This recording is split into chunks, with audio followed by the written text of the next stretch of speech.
gracias a todos. Para mí siempre es un placer, un privilegio estar con tan distinguido público, casi 400 personas ya conectadas a las 8:30. Gracias, Audiápolis, siempre por esta invitación que no es reincidente, ya se ha vuelto habitual, ¿cierto? Entonces es una oportunidad que tengo yo para discutir con ustedes, para intercambiar puntos de vista, para conversar respecto de varios temas que son de actualidad, ¿no?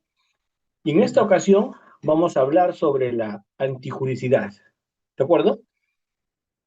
Vamos a hablar sobre la antijuricidad y bueno, vamos a poner algún acento en la legítima defensa, ¿de acuerdo? Vamos a primero hacer algunos comentarios y en los últimos 3 minutos vamos a pasar las diapositivas.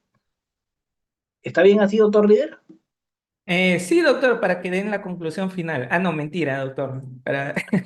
Puede iniciar, doctor. Gracias. Listo. No, sin problemas. Vamos entonces a presentar sin problemas las diapositivas. Pon las líder de una vez. ¿Sí? Muchas gracias. Muy bien. Vamos a hablar, como les decía hoy día, del tema de la antijuricidad y la legítima defensa. Pero en unos minutos, en unos breves minutos, voy a hacer una pequeña introducción a este tema. ¿Qué es lo primero que les quiero decir? Que dentro de la teoría del delito, la antijuricidad es un elemento trascendental. Es un elemento que se tiene que cumplir. Algunos la llaman no antijuricidad, sino tipicidad negativa, ¿no? Son los que siguen, pues, la teoría de los elementos negativos del tipo, ¿no? Los que siguen la teoría de los elementos negativos del tipo le llaman no antijuricidad, sino tipicidad negativa. En el fondo es lo mismo. Una conducta, para que sea considerada delito, tiene que tener ciertos requisitos, ciertos presupuestos. Una conducta solo es delictiva cuando esa conducta es típica, cuando esa conducta es antijurídica, cuando es culpable y cuando es punible, ¿no? Los elementos del delito, según nuestro marco normativo, según nuestra legislación, son esos 5, ¿no? Comportamiento, tipicidad, antijuricidad, culpabilidad y punibilidad. Nuestro modelo nos dice que son 5 presupuestos o 5 elementos de la teoría del delito. Las teorías bipartitas del delito que hablan de un tipo global del injusto más una culpabilidad, o las teorías tripartitas que hablan de tipicidad, antijuricidad y culpabilidad, son teorías que dogmáticamente son importantes, son interesantes, pero para los efectos prácticos, para cuando un fiscal tiene que pedir un sobreseimiento, para cuando un abogado defensor pide un sobreseimiento, para cuando un fiscal acusa, tiene que aplicar nuestra legislación. Y en nuestra legislación, esas 5 categorías son las que se han establecido como requisitos para que el fiscal acuse o como requisitos, si falta alguna de esas categorías, para que el fiscal sobresea o para que el abogado defensor pida el sobreseimiento. ¿Dónde está esto? En el artículo 344 del Código Procesal Penal. Ese artículo 344 del Código Procesal Penal nos establece esas categorías, ¿no? Nos establece esas exigencias. Tipicidad, antijuricidad, culpabilidad, punibilidad del comportamiento.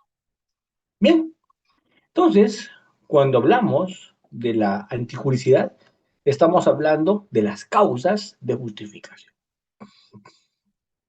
Cuando un comportamiento que es un comportamiento humano, un comportamiento exteriorizado, con control, o sea, voluntario y consciente, que además es típico, se encuadra en una norma de la parte especial del Código Penal, es un comportamiento que además es típico porque satisface los elementos normativos, descriptivos en el tipo objetivo y satisface los elementos subjetivos que el tipo requiere, ese comportamiento que es típico, tiene que cumplir el filtro además de la antijuricidad, porque no todo comportamiento típico es delito. El comportamiento puede ser, como les digo, humano, consciente, voluntario, exteriorizado. Ese comportamiento puede encuadrar como la cenicienta, su piecito en el zapatito, puede ser un comportamiento absolutamente típico. Sin embargo, ese comportamiento que es típico puede no ser antijurídico. Y básicamente, cuando no es antijurídico, no es antijurídico cuando está permitido por el ordenamiento jurídico. El ordenamiento jurídico lo justifica, el ordenamiento jurídico lo autoriza. ¿Qué ordenamiento jurídico? El civil, el administrativo, el penal. Algún ordenamiento jurídico lo tiene que autorizar. Por ejemplo, si hablo de la legítima defensa, es el derecho penal el que lo autoriza. Si hablo de la legítima defensa posesoria, es el Código Civil el que lo autoriza. Si hablo del derecho de retención, esto es apropiarse, no entregar un bien cuando no me pagan la reparación, por ejemplo, es una justificación que está en el Código Civil. Entonces, importante dejar claro que las causas de justificación no están únicamente en el Código Penal, sino esas causas de justificación eventualmente también pueden estar en el Código Civil o en normas de tipo administrativo. ¿Sí? Eso es importante. Entonces, ¿qué vamos a estudiar hoy día? Esas causas de justificación. Esas situaciones en las cuales ese comportamiento que es típico, ese comportamiento que encuadra en una norma, ese comportamiento que encuadra en una norma, no es antijurídico, porque está permitido, porque el ordenamiento jurídico en alguna medida lo autoriza. Hay una participante que en el chat dice que no escucha nada. Quiero saber si es la única que no escucha nada o que todos ustedes tampoco escuchan. Cuéntenme, ¿ella es la única que no escucha? No, Jimmy dice que sí escucha. es la única, doctor, si no ya hubiese intervenido. Ah, perfecto. Entonces, parece que el audio de la doctora está un poquito mal. Doctora, le ruego reiniciar, ¿cierto? Y tal vez allí, solo tal vez allí, me escuche. Muy bien. Entonces, dicen por ahí se escucha bien. Otros me dicen que perfecto, pero la idea es que todos ustedes me escuchen de la mejor manera. José dice fuerte y claro.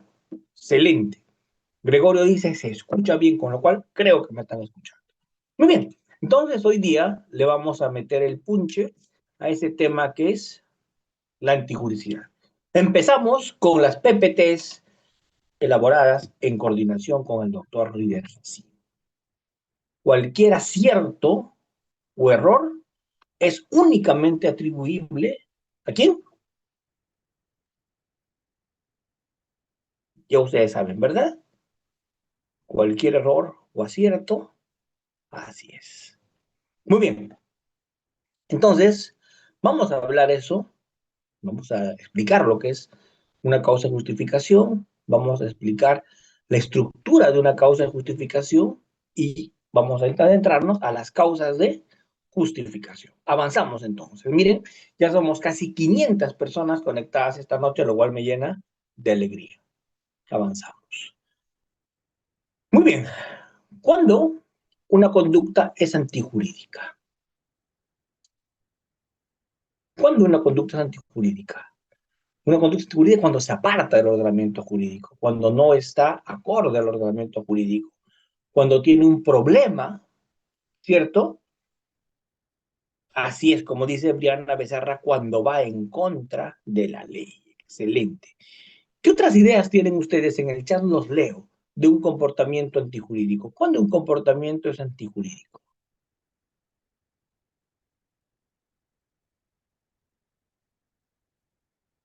Siguiente, Reader.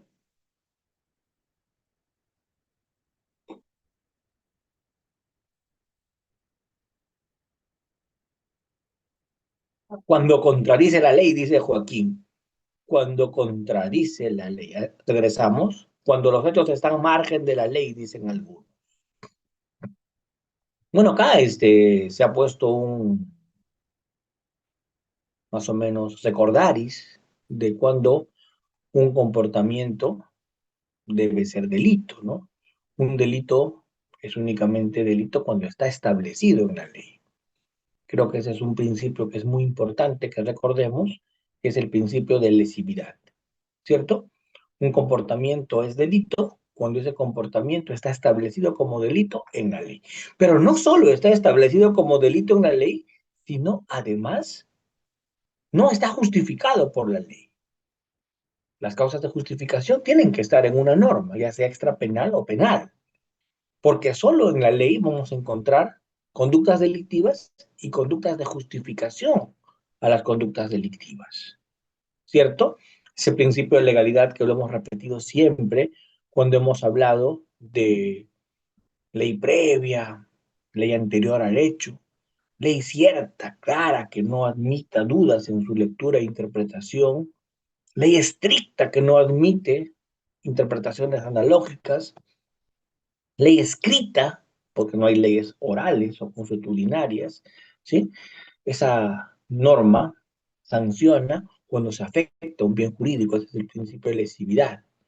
Y en todo el ordenamiento jurídico vamos a encontrar las causas de justificación. Ese es el principio de unidad del ordenamiento jurídico, ¿cierto? Y vamos a sancionar siempre que haya culpabilidad, pues no. Y dentro del marco de una proporcionalidad. Como dice Raúl y como han dicho todos, todos creo que tienen claro el concepto de antijuricidad. Un comportamiento antijurídico cuando no encuadra, un comportamiento antijurídico cuando no calza cuando calza, perdón, en una norma y además, una norma de la parte especial y además no está justificada.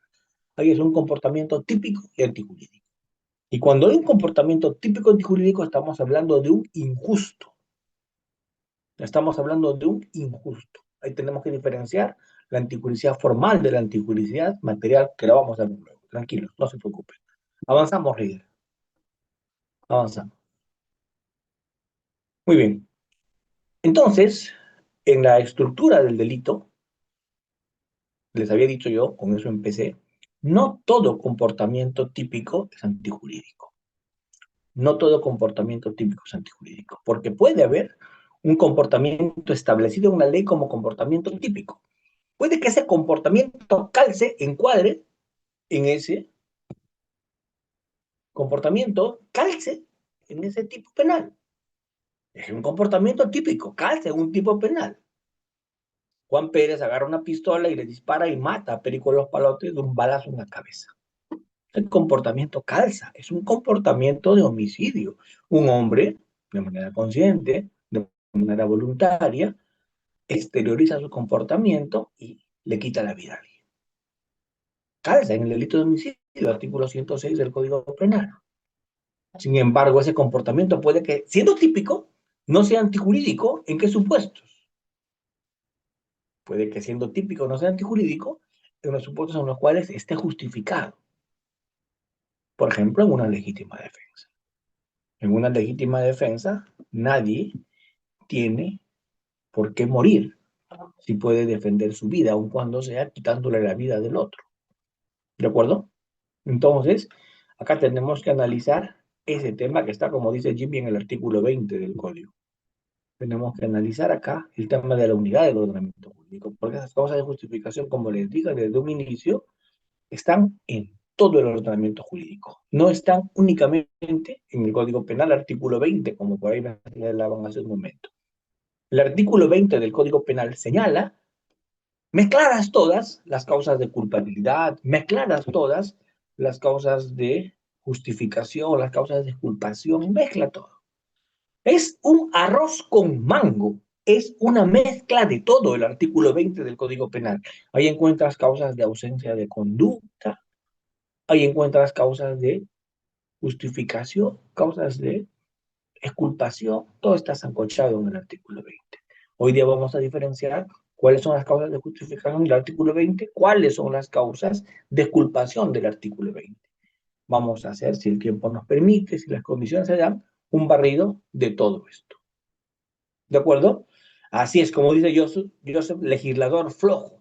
Debió hacer, ¿no? El 20A, el 20B, el 20C, ¿no? Y diferenciar así por categorías del delito, por elementos del delito y no ponernos un mix como para que todos nos confundamos. Pero si fuera así de claro esto, ¿quién perdería? Si fuera así de claro esto, ¿quién perdería? Perdería Udeápolis. Porque si el tema estaría tan claro, ya no harían falta cursos de capacitación, ¿o no? Entonces, mentira, es un chiste malo. Si estaría todo tan claro, así es, ya no habrían cursos de capacitación. Esos cursos de capacitación se dan pues precisamente ante esa ambigüedad. Listo, avanzamos. Avanzamos, reader.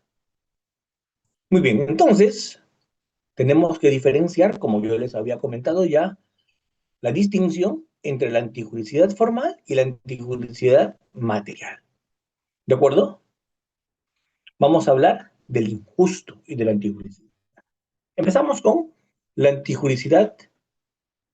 Empezamos con la antijuricidad formal. ¿Qué es la antijuricidad formal? La antijuricidad formal es la contradicción entre el comportamiento y el ordenamiento jurídico. La antijuricidad formal tiene que ver con la contradicción, con la discrepancia entre el ordenamiento jurídico y el comportamiento.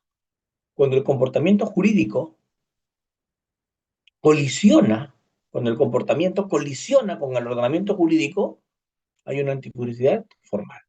Es el comportamiento jurídico, porque el Código Penal no lo justifica, lo reprime además. ¿Y cuando hay una antijuricidad material? Cuando ese comportamiento daña, ese comportamiento lesiona o pone en peligro el bien jurídico. ¿De acuerdo?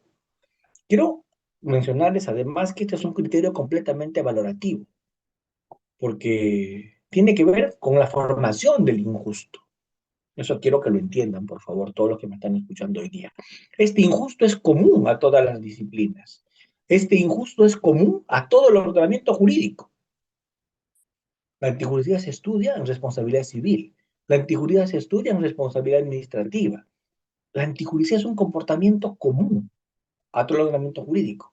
El análisis de injusto es un análisis valorativo, se llama injusto porque vale para todo el ordenamiento jurídico, ¿cierto? Es un comportamiento antijurídico el único que puede ser indemnizado.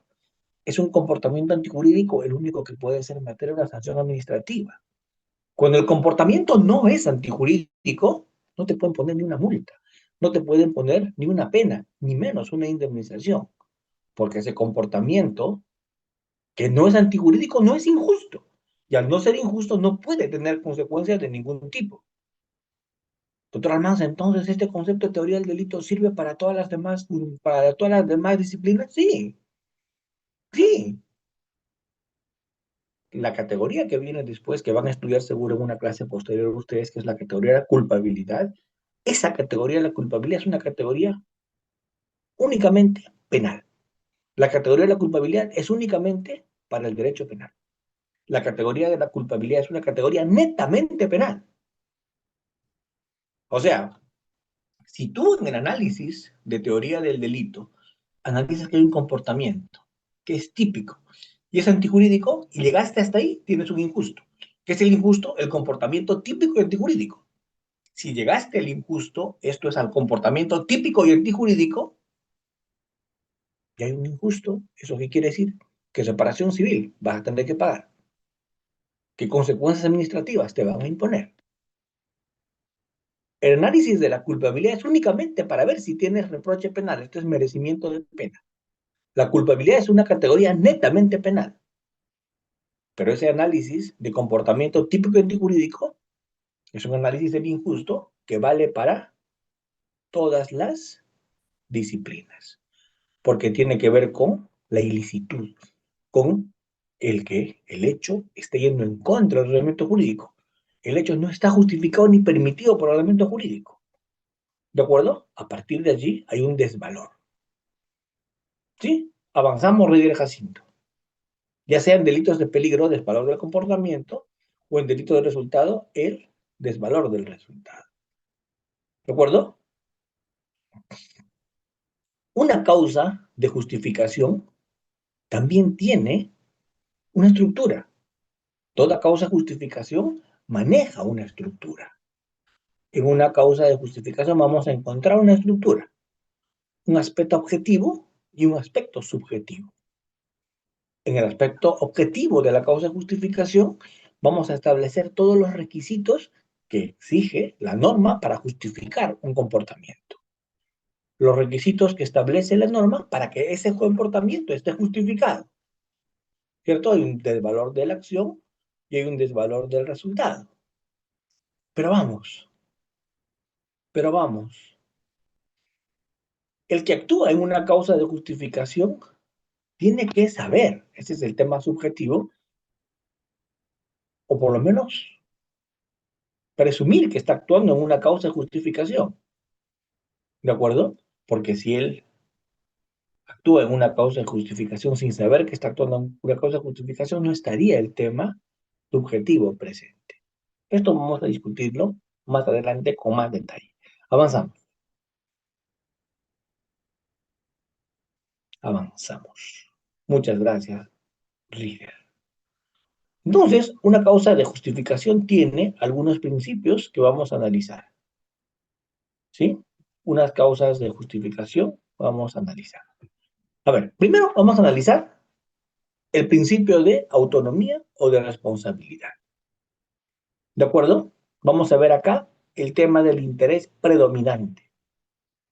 Hay algunas víctimas que consienten un comportamiento que les afecta a su bien jurídico.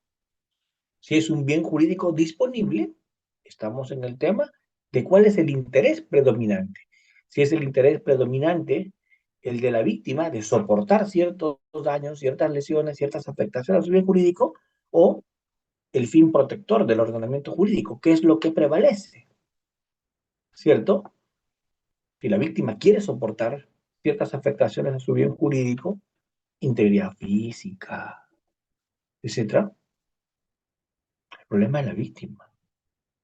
Entonces ahí el interés predominante es el interés de la víctima. Voy a poner un ejemplo.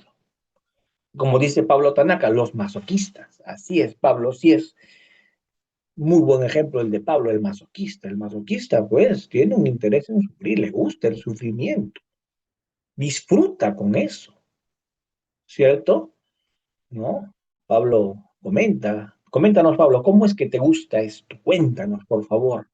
¿Cómo es que disfrutas sufriendo, siendo azotado?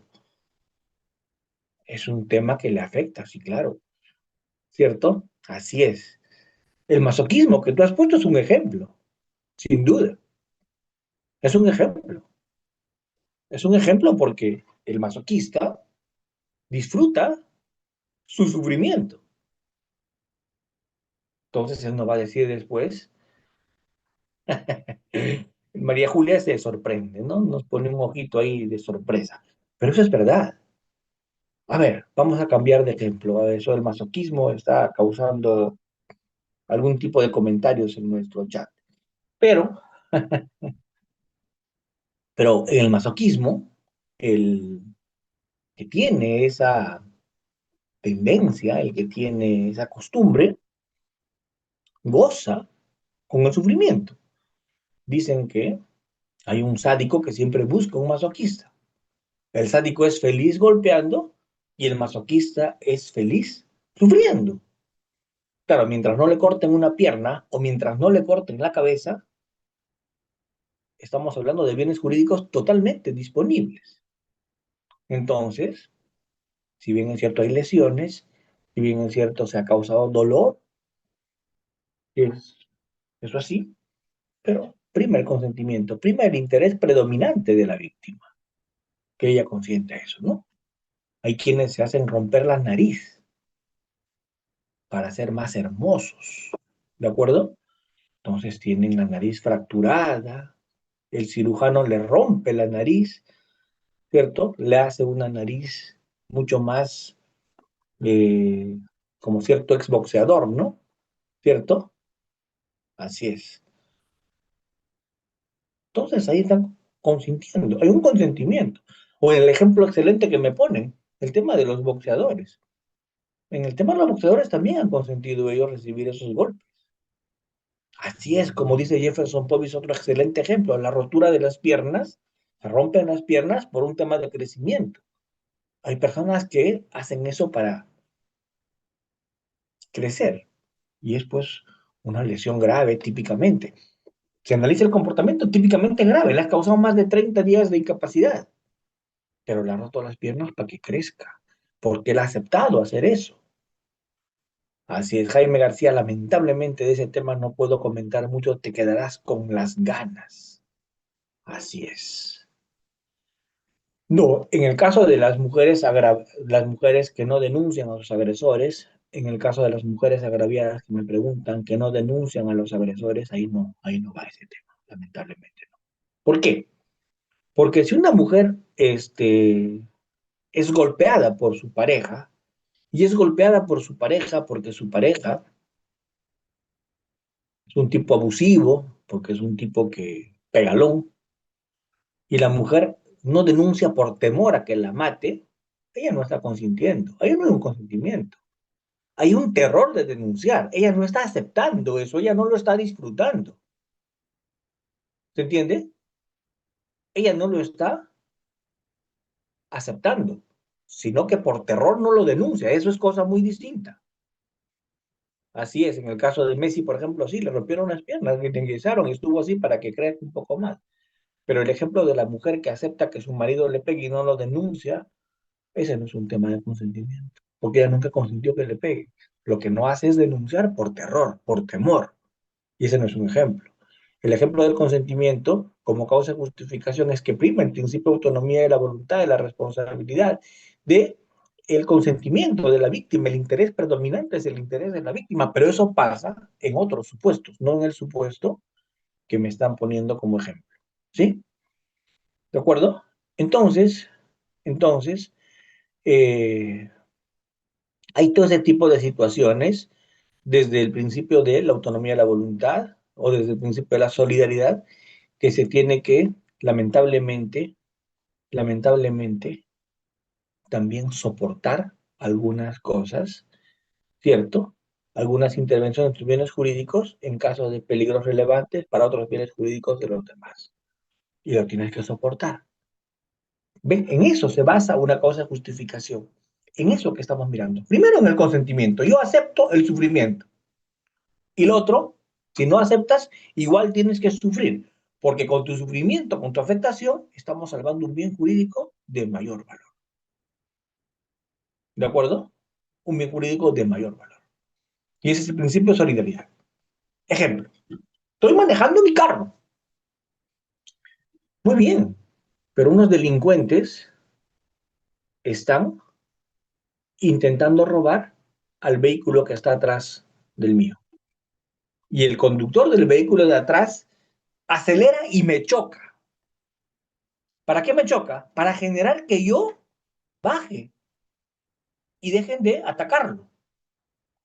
Entonces, yo, al ser mi vehículo impactado, chocado, bajo. Y como somos ya dos que hemos bajado, los delincuentes fugan.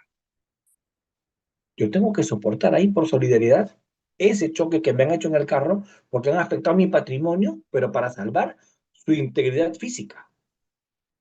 ¿De acuerdo?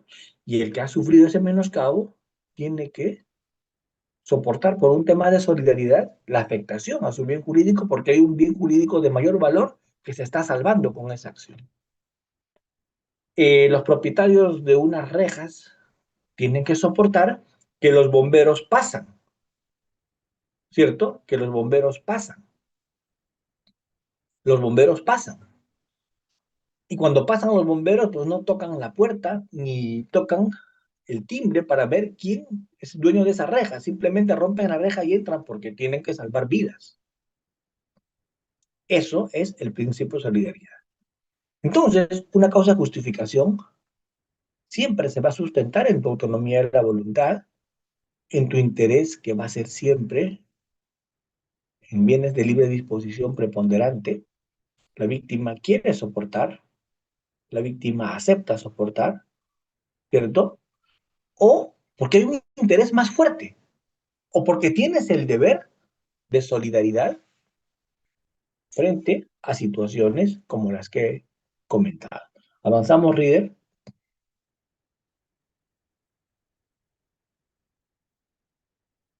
Muy bien. Esas causas de justificación que aparecen en esa presentación, esas causas de justificación que aparecen en esa PPT, son las que el artículo 20 del código establece. El artículo 20 establece esas causas de justificación. La legítima defensa, el estado de necesidad justificante, el ejercicio legítimo de un derecho, oficio o cargo, el actuar por disposición de la ley, la obediencia jerárquica. Esas son causas de justificación establecidas en el 20 del Código Penal. ¿Avanzamos, Rider? Avanzamos. Esas son causas de justificación establecidas en el artículo 20 del Código Penal. Vamos a empezar analizando la legítima defensa. Entre todas las causas de justificación, regresamos a una anterior, regresamos.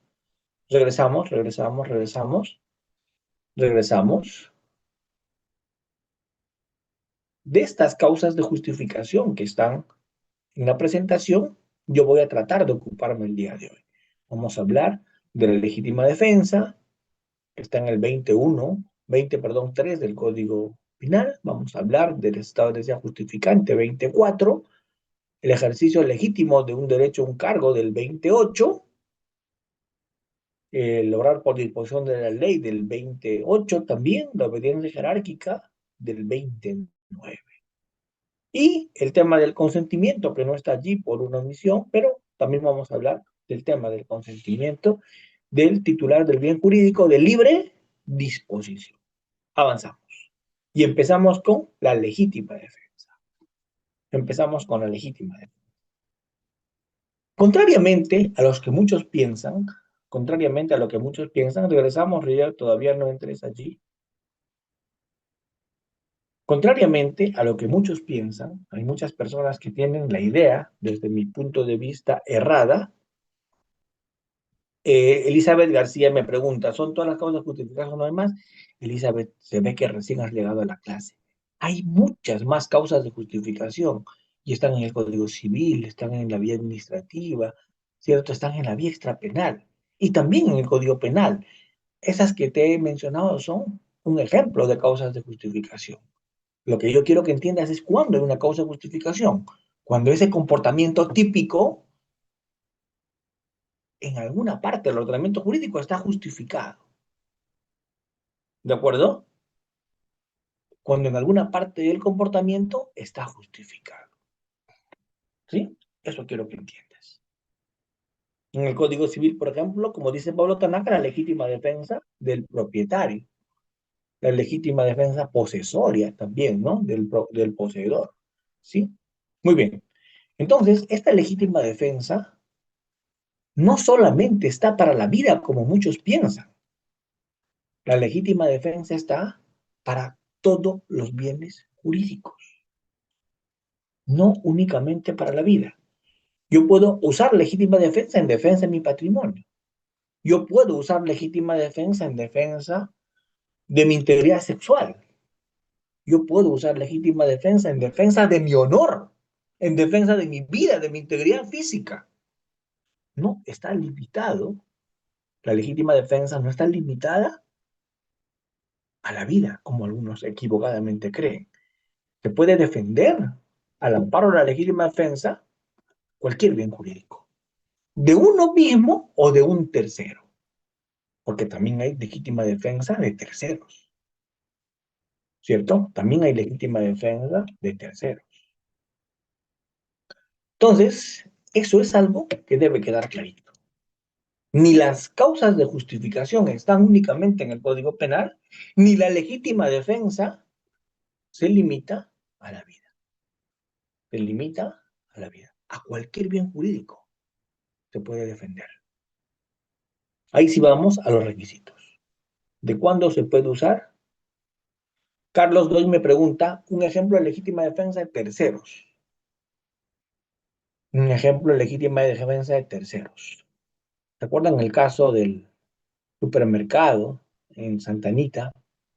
donde un tipo estaba disparando a varias personas dentro del supermercado, les disparaba, ¿sí?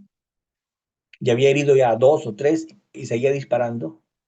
Pero afortunadamente un policía de civil transitaba por allí. Ese policía que estaba de civil no estaba en el ambo del tiro del agresor. Él estaba atrás del agresor. Por lo tanto, en el área donde él estaba disparando no estaba el policía. Pero ¿qué hizo el policía que caminaba por ahí de civil? Vio cómo este tipo estaba disparándole a la gente en el market, en el mall. ¿Y qué hizo? Sacó su arma y lo mató. Es un ejemplo de,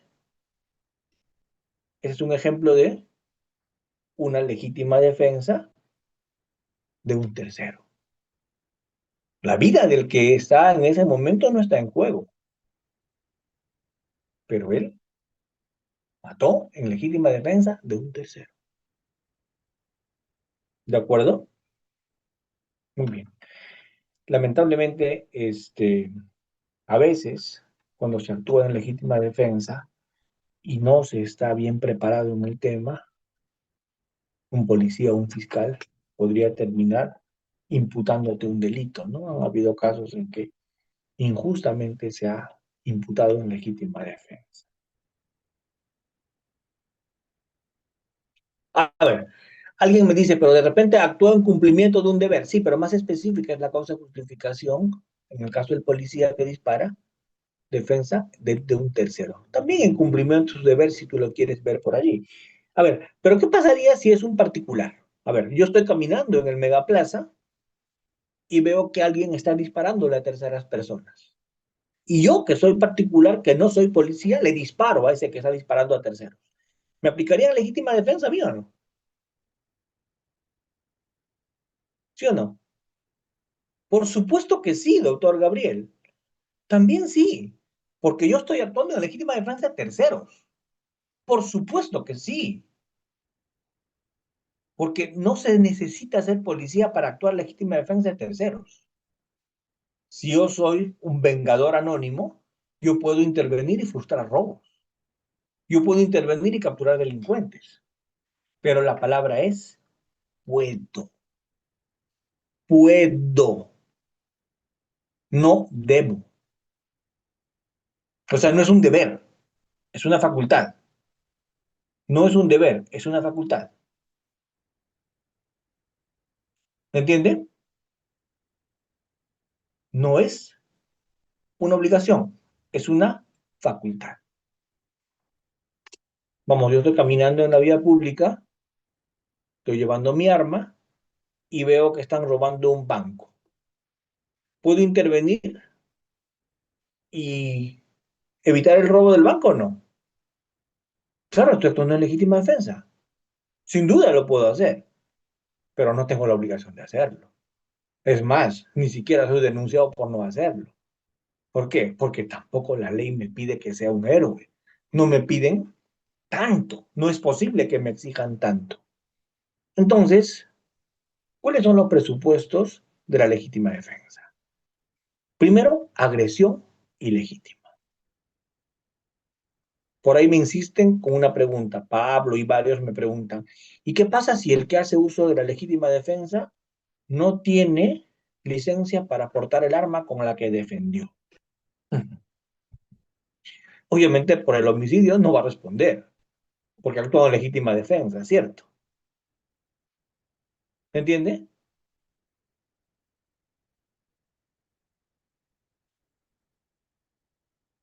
A ver, obviamente por la muerte no va a responder porque actúa en legítima defensa. Ya le procesarán por tenencia ilegal de armas, tal vez, ¿no? ¿Cierto? Ya le procesarán por tenencia ilegal de armas. Ahora, por ahí me dicen, por ahí me dicen que hay un artículo especial de justificación para los policías. Sí, claro, al final del artículo 20. Ese es el artículo más idiota que he visto. Perdónenme la expresión, pero nunca vi un artículo tan estúpido como ese. Ese agregado no era necesario. ¿Por qué? Porque si el policía hace un uso de su arma en defensa de un tercero es legítima defensa. Si el policía actúa, está ejerciendo un deber. Hay que ser bien tapado en materia penal para poner un inciso como ese absolutamente redundante. Absolutamente redundante. Cuando un policía usa su arma para defender a un tercero, está usando su arma en legítima defensa de un tercero, punto. ¿Qué necesidad es sobreregular? Por eso es que ni siquiera lo puse en las PPTs, porque multipliqué por cero ese inciso, porque no sirve de lo que es para nada. Simplemente para cargar el Código Penal y algún congresista diga, yo soy el padre de la criatura. ¿De acuerdo? Así que está claro, el Código Penal estaba claro. Es más, esa norma específica para policías que se puso en el 20 del Código Penal no tiene parangón en ninguna norma del mundo.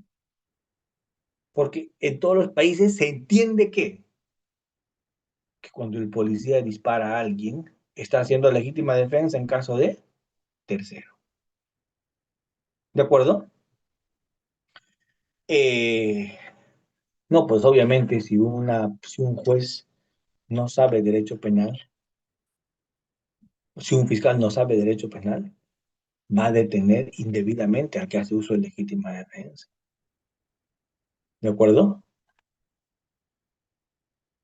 Lamentablemente no deberían procesar al policía cuando hace su labor. Terribles son esos casos donde procesan a policías que han actuado en cumplimiento de su deber. Terrible, no debería pasar. Pero es el problema de no saber derecho penal, pues. O sea, que a un policía que mata a alguien se le encarcele es absurdo. Que a un policía que mata a alguien en cumplimiento de su deber se le encarcele es absurdo.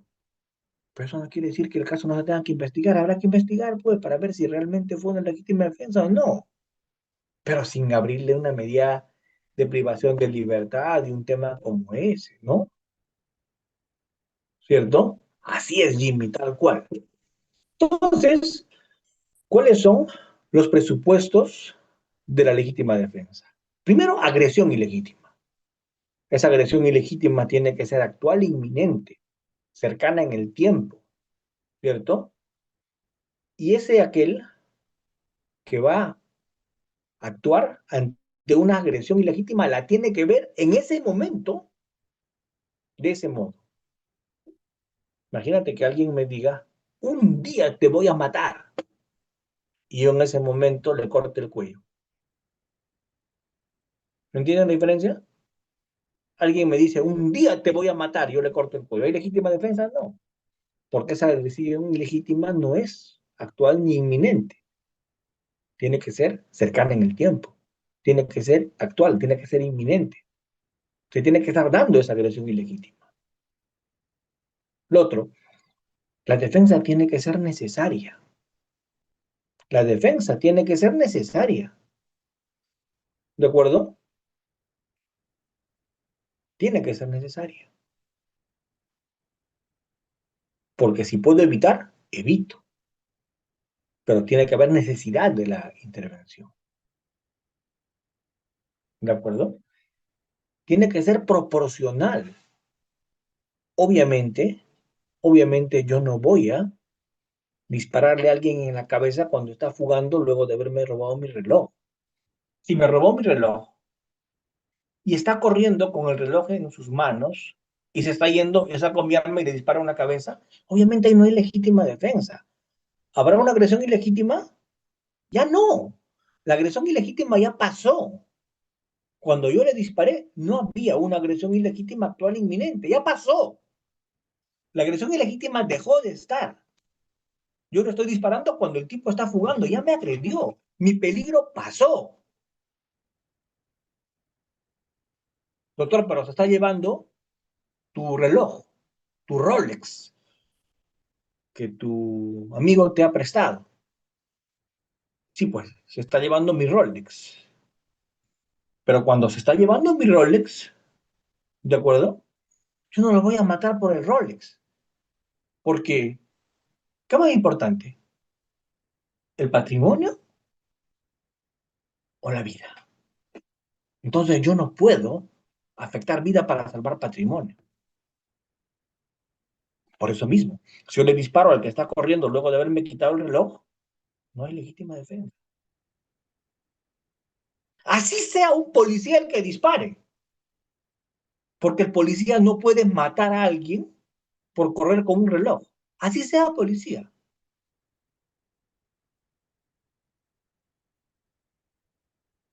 Es que, Elita Grandes, no se puede justificar ese tipo de situaciones. No se puede matar para salvar patrimonio. El que te mata por un celular merece cadena perpetua, se debe ir a la cárcel, seguramente. Pero yo no puedo matarte por un celular. A a ver, los más de 500 personas, 619 personas ya tenemos en este momento. Esas 619 personas quiero que me entiendan este tema de la legítima defensa, por favor.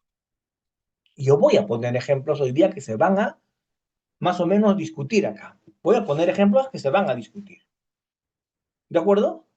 Vamos a analizar esto. Vamos a analizar esto. El arma no tiene que ser proporcional. Yo me puedo defender con un instalaza como el que usaba Rambo ante alguien que me ataca con un cuchillo. Sin problemas y es legítima defensa perfecta. No tiene que haber equivalencia de medios, eso ya no existe, eso ya fue derogado.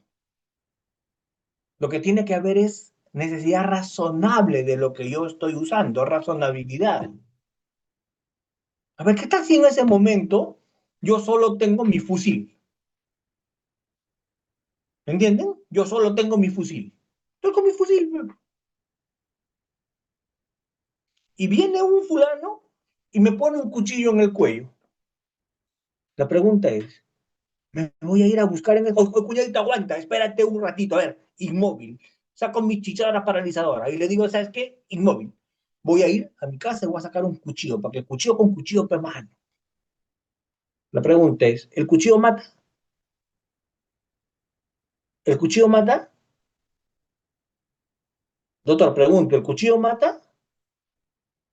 El cuchillo mata. Y si me atacan con un cuchillo, ¿qué está en peligro? Si me atacan con un cuchillo, ¿qué está en peligro? Pregunto a todos.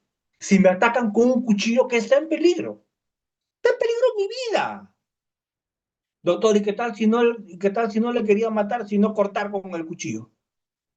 Mira, cuñadito, ese tipo de análisis no lo voy a hacer en ese momento. Si alguien me saca un cuchillo, yo presumo que me va a hincar y me va a matar.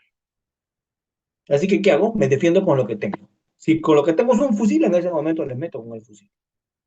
Si lo que tengo es una pistola, le disparo con la pistola. ¿De acuerdo?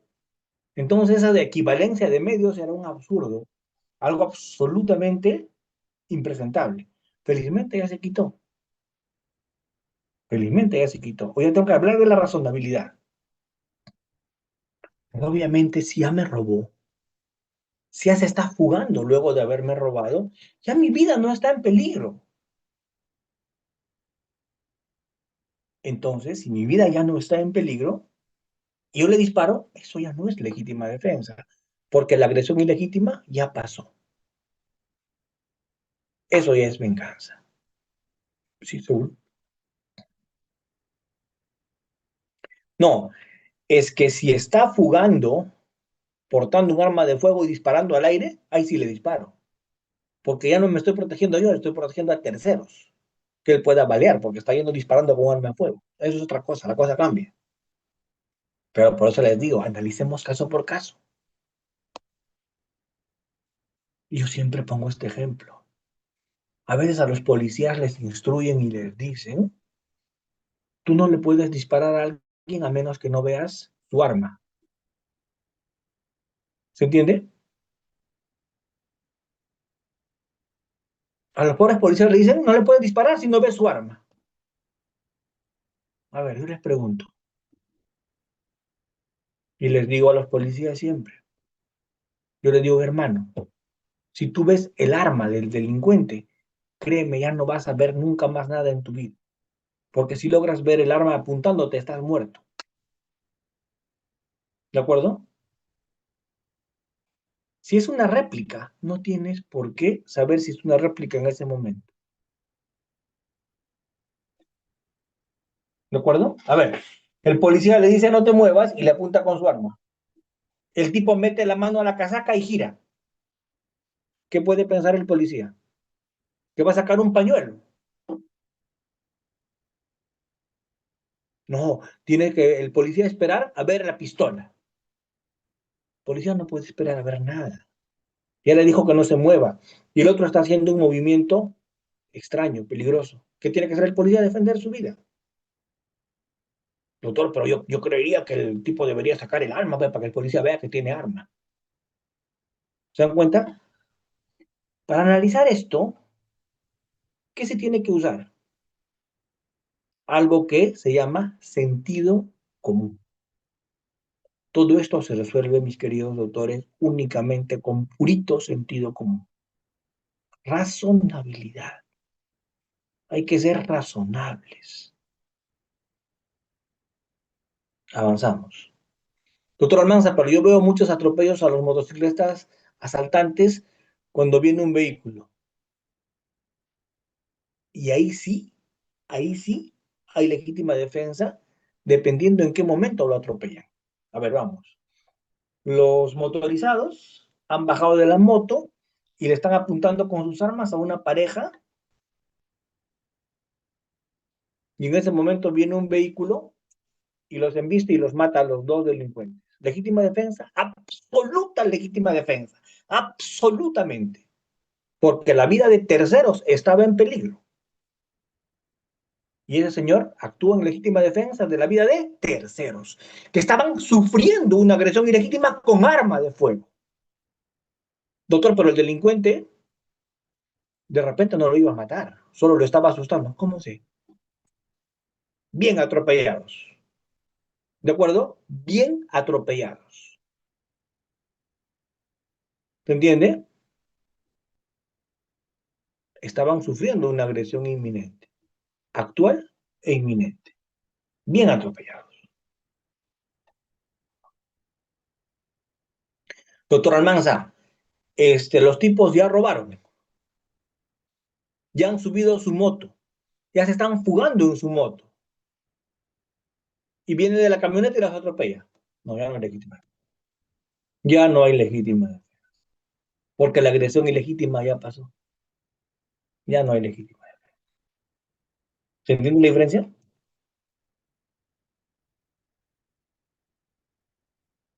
¿Sí o no? Muy bien, gracias por escribir. Excelente. Obviamente me insisten en el tema de la falta de provocación. Obviamente, el código establece que tiene que haber falta de provocación. Para que haya legítima defensa perfecta, entonces para que se cumplan todos los presupuestos, tiene que haber falta de provocación. ¿Qué es la falta de provocación? El que hace uso de la legítima defensa no tiene que ser el que ha provocado la agresión.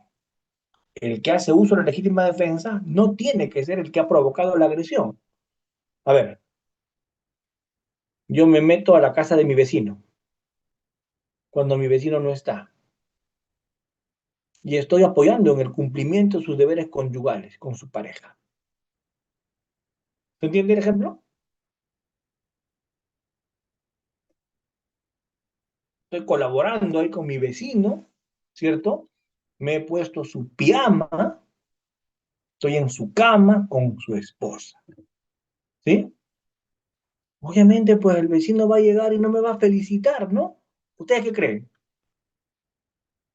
Que el vecino va a decir, gracias, mano, mira que estás colaborando. ¿Qué creen que va a hacer el vecino? Se me va a tirar encima, ¿verdad? Entonces, yo obviamente me voy a defender. Y si lo mato, voy a decir legítima defensa imperfecta, no perfecta. ¿Por qué? ¿Por qué? Porque yo lo provoqué. Porque yo lo provoqué. Y ya no va a ser eso un eximente, tal vez un atenuante, pero ya no un eximente.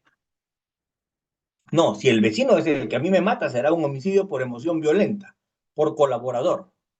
Si el vecino me mata, será, si el vecino me mata, ¿qué será?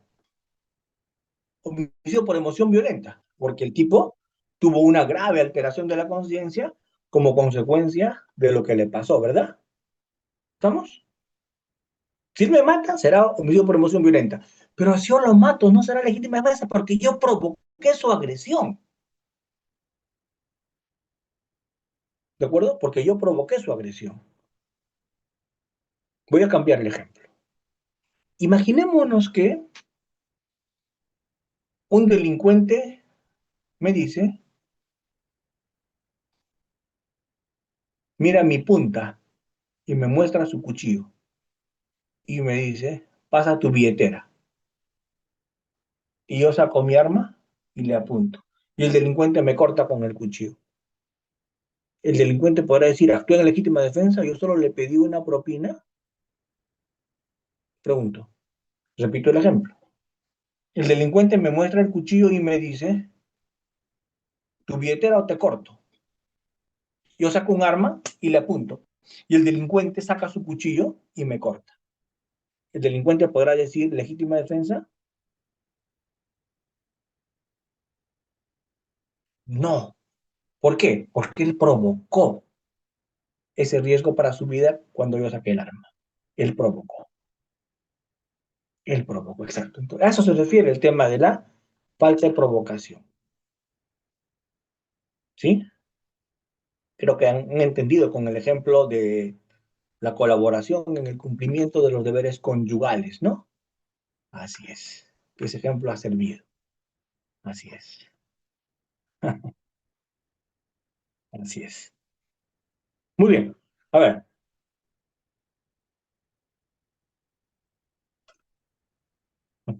pero pregunto, ¿yo provoqué la agresión o no? ¿Yo me metí a su casa o no? Yo hice que él me agreda. Yo lo provoqué. Yo no debía haber provocado para que haya legítima defensa perfecta. Por eso les digo, sentido común, doctores, sentido común. O sea, ¿qué pretende? Me encuentra con su pijama, en su cama, viendo su tele, con su mujer, tomándome su chela. ¿Me va a felicitar? Me va a decir, muy bien, hermano. Sí, gracias, cholo, abuso de confianza, dicen por ahí. Y de allá para ir a la última chela, ya no había más. ¿Sí? Así es. Entonces, ese no puede alegar legítima defensa, pues. Así es. Con Michela no te metas, ¿no? Así es. Muy bien. A ver, voy a poner dos ejemplos para que ustedes analicen todo lo que a este momento les he explicado. Esa agresión ilegítima, ¿cómo tiene que ser? Esa agresión ilegítima tiene que ser actual, ¿cierto? Ilegítima, injustificada. Avanzamos, Reader. Real. Vamos, avanzamos, avanzamos. Tiene que ser la defensa necesaria. Avanzamos, ya hemos hablado de eso. Avanzamos. Tiene que ser proporcional y no tiene que haber provocación. Miren, ahí ustedes van a ver el resumen de lo que hasta este momento estamos hablando. Pero quiero poner un ejemplo para que quede claro que me han entendido. Quiero poner un ejemplo. Y un ejemplo real. Que me ha gustado ese ejemplo, por eso más de una vez lo he puesto cuando me ha tocado hablar sobre este tema. Es el ejemplo de cierto joyero en Surco o Chacarilla, me parece.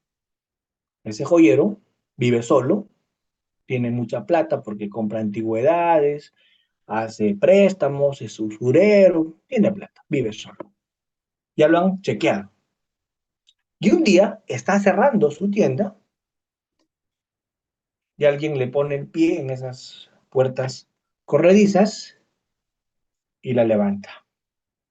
Y lo encañona con un arma al joyero. Y lo mete a la tienda y cierra desde adentro. Con lo cual, dentro de la tienda se quedan dentro de la casa, que además es de dos pisos, pero la tienda es para afuera, se quedan los dos.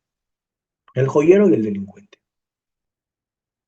coge una botella de plástico del piso, la pone en el cañón para usarla como silenciador, porque a veces esas botellas de plástico atenúan un tanto el sonido, no como un silenciador perfecto, pero sí atenúan el sonido, y le dispara. 3 veces, en el estómago, en el hombro y a la altura del brazo, si mal no recuerdo. El tipo cae, el pobre joyero, se empieza a desangrar, ya no se mueve, el tipo se acerca y entiende que lo ha matado, porque le ha disparado en zonas vitales. Y luego sube y con paciencia empieza a buscar todas las cosas de valor, sobre todo las joyas, y las empieza a juntar en 2 mantas que pone en cada brazo. 2 mantas que pone en cada brazo. Pero ¿saben qué? El joyero no había muerto, porque cuando no te toca, no te toca. Cuando no te toca, aunque te pongas, dice, ¿no? Y cuando te toca, aunque te quites. El joyero no había muerto y se arrastró hasta su cajón, que estaba en su mostrador, y sacó su pistola. Y cuando el tipo estaba de espaldas a él, dándole la espalda, le disparó 2 veces en la espalda y lo mató. Pregunto, ¿el joyero actuó en legítima defensa? ¿Sí o no? Con todo lo que hemos explicado.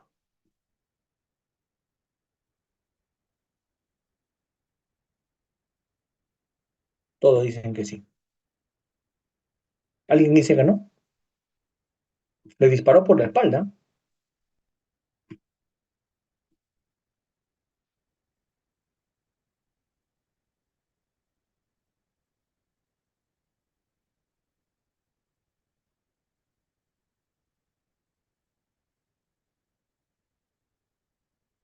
A ver, los que me dicen que sí, fundamente. Los que me dicen que no, fundamente.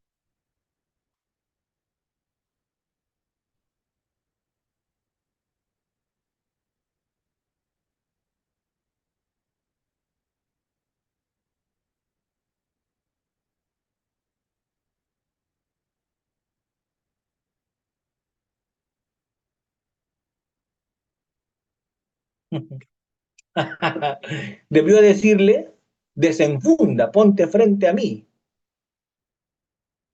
tipo duelo.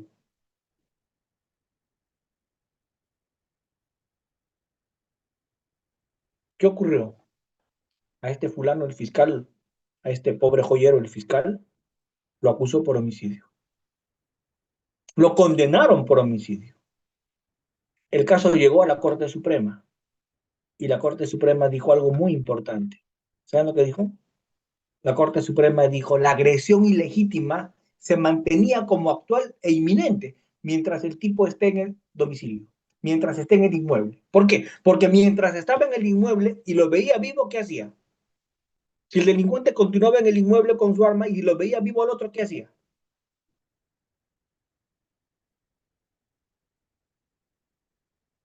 Así es. Si veía que se había movido, que seguía vivo, ¿qué le habría hecho? Lo habría matado, porque ya había intentado matarlo. Entonces, cuando el joyero le disparó, lo hizo para que no lo remate, porque el otro seguía en el inmueble, seguía buscando cosas. Legítima defensa perfecta, porque seguía en el inmueble. ¿Se entiende? ¿Cuándo ya no habría legítima defensa? Si el tipo estaría saliendo a la calle ya yéndose. Eso ya no sería legítima defensa porque la agresión ilegítima habría pasado, ¿verdad? Pero mientras el otro tipo estaba en el inmueble,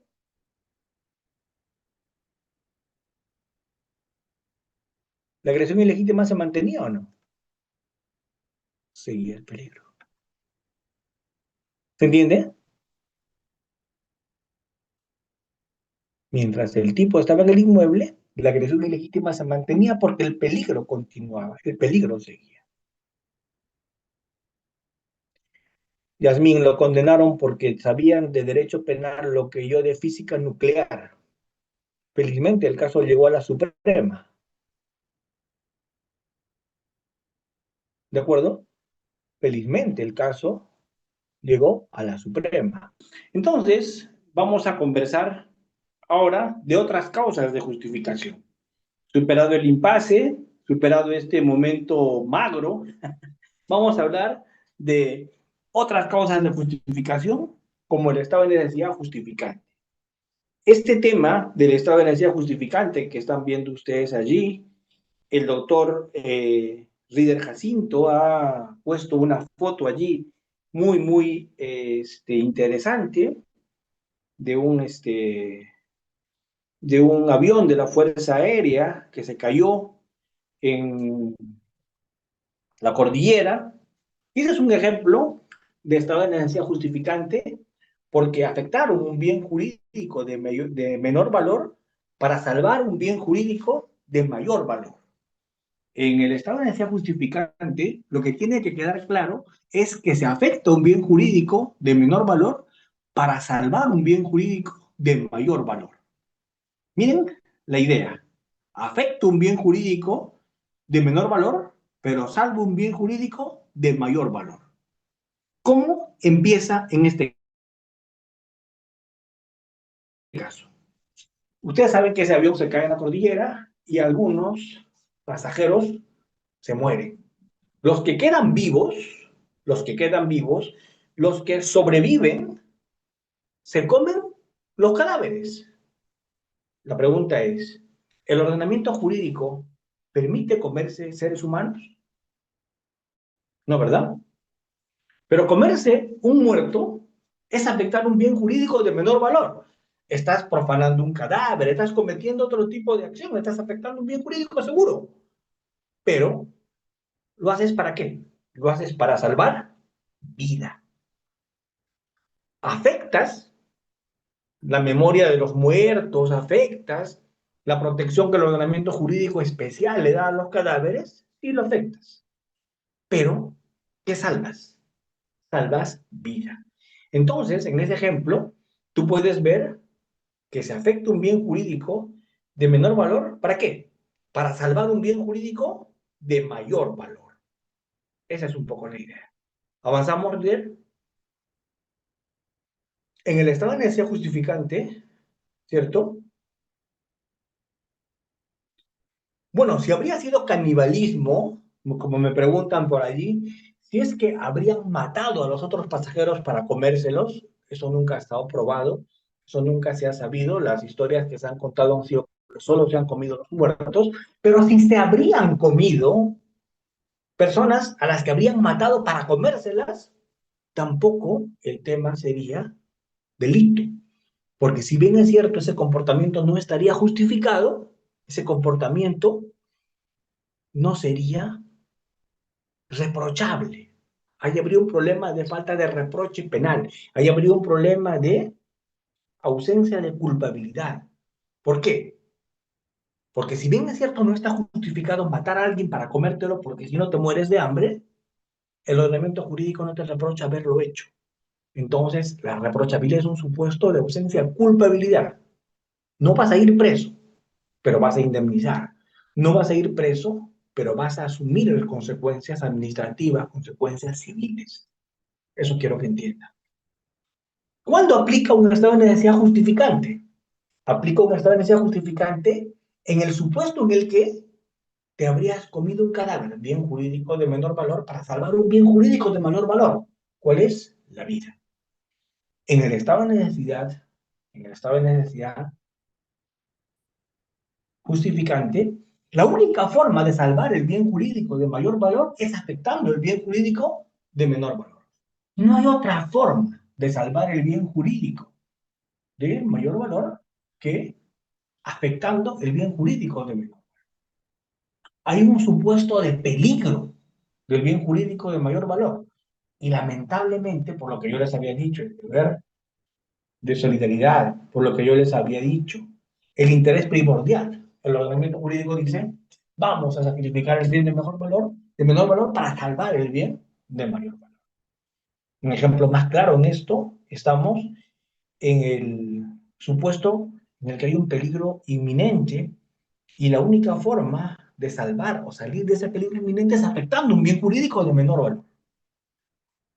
Ejemplo de la mamá que tiene alguna incompatibilidad con su hijo que lleva en el vientre. La mamá tiene un bebé en el vientre y tiene un tipo de sangre distinto, pues. La mamá es RH negativo y el hijo es RH positivo. Obviamente ese bebé a la mamá la va a terminar matando. Entonces, ¿qué hacen? Lo que hacen es adelantan el nacimiento, fuerzan una cesárea en el sexto mes como máximo, séptimo mes. Y cuando alguien sale del vientre de su madre, cuando un bebé saca del vientre de su madre a los 6 o 7 meses, su probabilidad de vida disminuye. Sale una incubadora y con suerte sobrevive y tal vez alguno de sus órganos no termina de formarse bien. Entonces, eso, que es afectación de un neonato, está permitido porque es la única forma de salvar un bien jurídico de mayor valor, que es ya una vida consolidada, que es la vida de la mamá. Eso es el estado de necesidad justificante. Afecta un bien de menor valor para salvar algo de mayor valor. El tema de los bomberos, que yo pongo siempre, ¿no? Destruyen las rejas con su punta que tienen los carros de los bomberos, destruyen las rejas para pasar y salvar vidas, afectan patrimonio. ¿De acuerdo? Avanzamos, Rieder.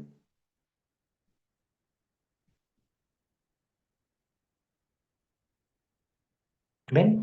Entonces allí, en estas presentaciones que ustedes están viendo, están mirando con detalle las principales razones que justifican el estado de necesidad. ¿De acuerdo? Y además tienen todo un catálogo de casaciones sobre el particular. Todo un catálogo de casaciones donde se han pronunciado en la Corte Suprema en recursos de nulidad en casaciones sobre estos temas que tienen que ver con estas causas de justificación que estamos viendo el día de hoy. La legítima defensa, el estado de necesidad, ¿cierto? Estamos tratando de explicar. Avanzamos, Reader, para tratar de abarcar lo más que se pueda, ¿sí? Entonces, ¿qué tiene que haber? Una necesidad de evitar ese peligro, una necesidad de evitar ese peligro que no puede ser completada de otro modo. La única forma de salvar ese peligro, la única forma de salir de esa situación del peligro, ¿cuál es?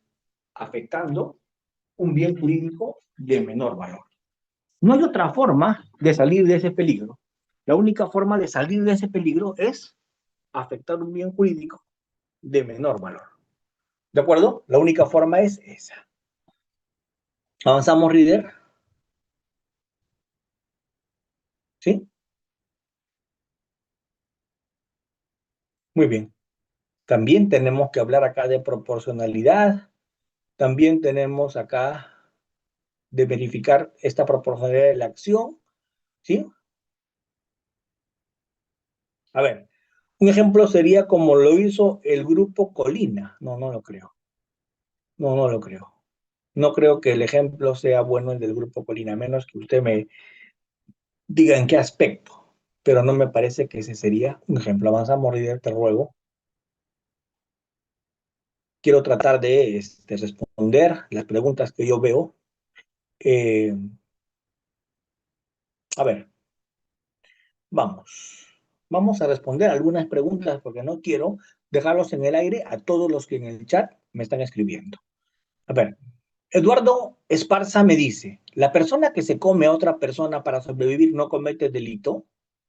A ver, si es la única forma que tiene de sobrevivir, si no hay otra forma. A ver, el que se mete a una casa porque es perseguido por otros para matarlo y se mete a casa ajena. Es un ejemplo que me pone Ruth Catalina Narváez. Obviamente Ruth, el que se mete a una casa porque es perseguido por otros para matarlo y se mete a la casa ajena para salvar su vida, ahí hay un típico caso de estado de necesidad justificante. Violo domicilio para salvar vida. Absolutamente muy bueno tu ejemplo, Ruth, del que se mete a una casa porque es perseguido por otro para salvar su vida. El tema del madero, de dos marinos que se quedan varados en una tabla, ¿cómo se aplica la causa de justificación? Eh, Aldo Fabricio me pregunta eso, en el tema del madero. Aldo, el tema del madero no es un ejemplo de causa de justificación, es un ejemplo de causa de exculpación. El ejemplo del madero es un estado de necesidad exculpante que elimina culpabilidad, no antijuricidad. Ese ejemplo que tú pones de los dos marinos en la tabla se llama la tabla de Carneades. Ese ejemplo de la tabla de Carneades nos cuenta que dos náufragos se aferran a un madero, pero como el madero no aguanta el peso de los dos, se empieza a hundir. Entonces uno de los dos náufragos lo empuja al otro y el otro se ahoga y él salva su vida porque él se aferra a la tabla. Ese es un ejemplo donde afecta un bien del mismo valor para salvar un bien del mismo valor. Afecta vida para salvar vida. Y eso jamás puede estar justificado. Afectar un bien del mismo valor para salvar un bien del mismo valor no se justifica en ningún ordenamiento jurídico. Eso no está justificado. Eso se salva con el tema de la culpabilidad, porque no hay reproche, pero no va a salir por justificación, va a salir por exculpación. No va a salir por justificación, va a salir por exculpación. ¿Qué quiere decir? Hay un injusto, hay un comportamiento típico del jurídico. Nada más no le vamos a reprochar penalmente, porque hay causa de exculpación, llamado estado de necesidad exculpante. Doctor, ¿y qué más da si sale por justificación o si sale por exculpación? ¿Qué más da? Me podrá decir alguien, ¿no? ¿Qué más da? Igual va a librar la cárcel, igual no hay delito. Así salga por justificación o así salga por exculpación. ¿Qué más da? Me dirá alguien. Yo les digo, no, no, no, no es que ¿qué más da? Si tú sales por exculpación, si tú sales por exculpación, ¿qué ocurre? Si sales por exculpación, pasa algo muy simple. Si sales por exculpación, pagas reparación civil. Si sales por exculpación, tienes consecuencias administrativas, tienes consecuencias civiles. Solo si sales por justificación, no las tienes.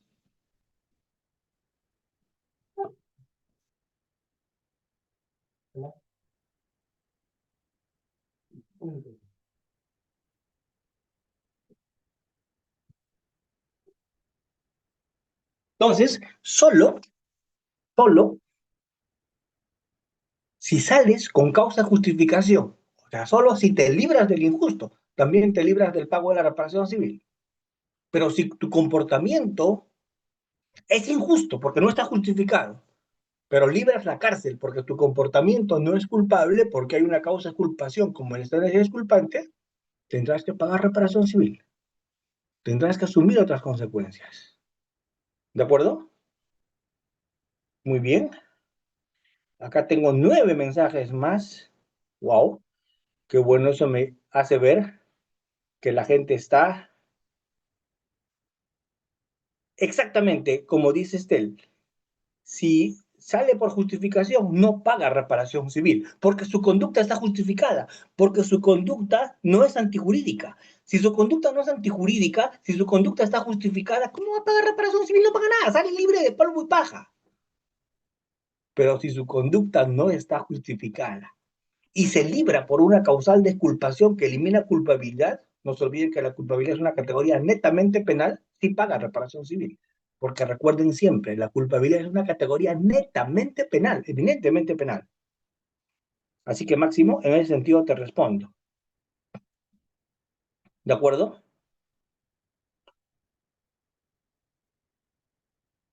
Me preguntan, ¿qué sucede si la agresión ilegítima cesa antes de que se produzca la legítima defensa? Es que si la agresión ilegítima cesa, ya no hay posibilidad de defenderse. ¿De qué te vas a defender? Ya se vuelve venganza. El ejemplo del señor que recibe la noticia de su hijo, que le habían quitado su billetera y le habían pegado y le habían querido cogotear unos delincuentes que están en el parque. El niño le cuenta eso a su papá.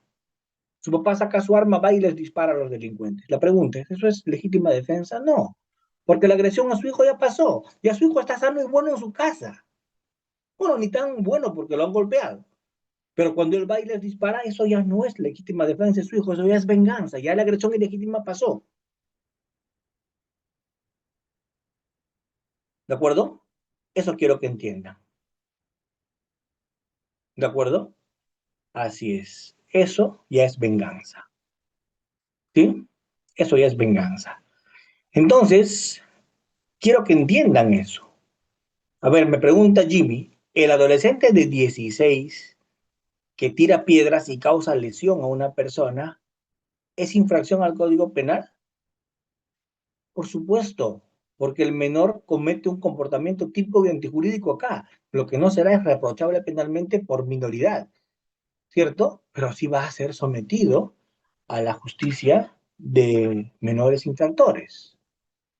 Pero ya penalmente no va a responder, pero sí se le va a aplicar a ese menor que tira piedras una medida socioeducativa. La medida va a ser socioeducativa, que es absolutamente diferente. ¿De acuerdo? Doctores, de verdad que eh,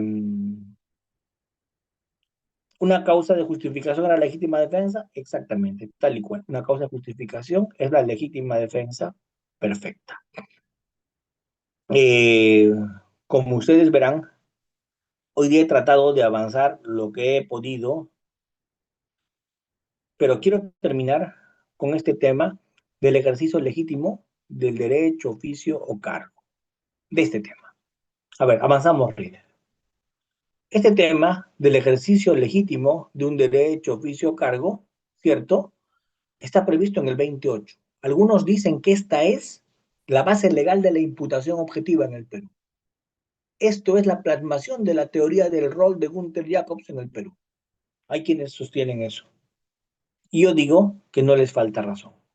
¿Por qué?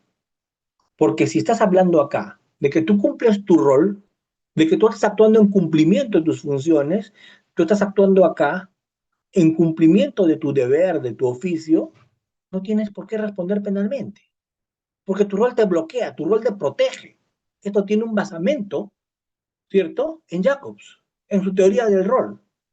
Si tú actúas dentro de tu rol, si tú actúas dentro de tu función, no tienes por qué responder. ¿Cuándo respondes? Cuando infringes tu rol. ¿Cuándo respondes? Cuando incumples tus deberes.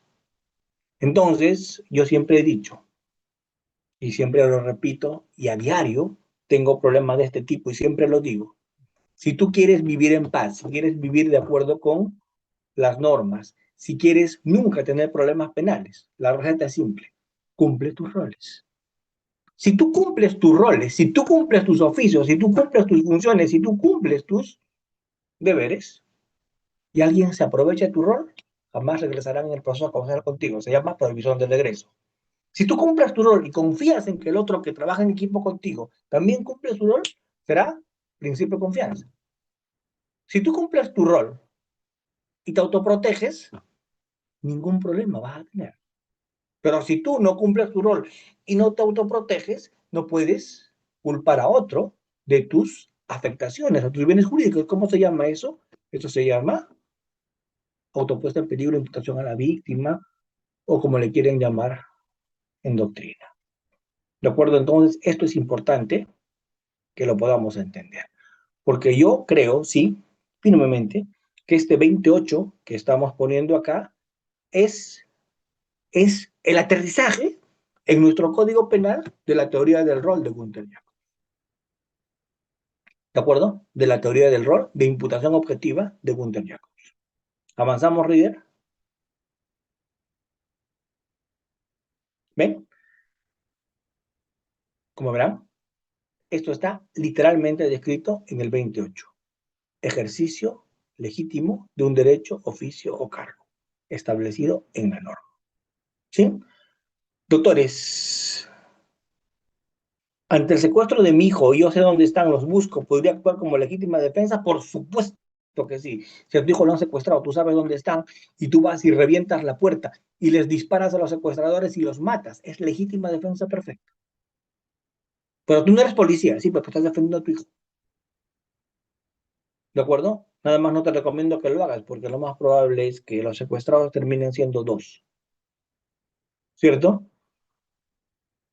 ¿Sí? Así es. Tal cual. Avanzamos. Así es. Termino con esto.